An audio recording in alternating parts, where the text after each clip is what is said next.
28 जानेवारी रोजी बारामती इथं झालेल्या विमान अपघातात उपमुख्यमंत्री अजित पवार यांचं दुर्दैवी निधन झालं। या अपघातात अजित पवारांसह एकूण 5 जणांचा मृत्यू झाला। या प्रकरणी आता विविध शंका आणि संशय उपस्थित केला जातोय। हा अपघात नसून घातपात असावा अशी शक्यता वर्तवली जाते। शरद पवार गटाचे आमदार आणि अजित पवार यांचे पुतणे रोहित पवार यांनी आक्रमक भूमिका घेतली आहे। ते विविध ठिकाणी पत्रकार परिषद घेत सातत्यानं अपघातावर भाष्य करतायत। आता अजित पवार गटाचे आमदार अमोल मिटकरी यांनी वेगळा संशय व्यक्त केलाय।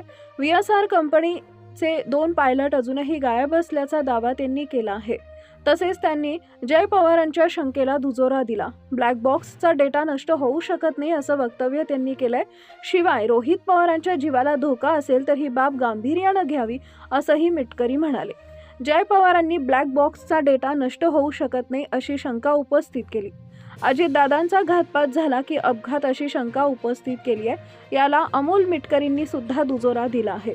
पण साहिल मदन आणि यश नावाचे 2 पायलट अजूनही गायब आहेत। त्यांचे CCTV फुटेज आधी जमा करा, मग ब्लॅक बॉक्सचा डेटा जमा करा अशी मागणी अमोल मिटकरी यांनी केली आहे। रोहित पवारांनी पत्रकार परिषदेत काही खुलासे केलेत। आता त्यांच्या जीवाला धोका असल्याची शंका व्यक्त केली जाते।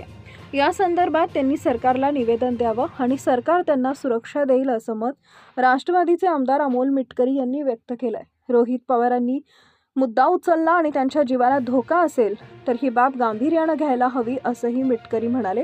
कारण प्रश्न विचारणं जीवावर बेतत असेल तर अशी रिस्क घ्यायला आम्ही सगळे तयार आहोत असंही मिटकरी म्हणाले।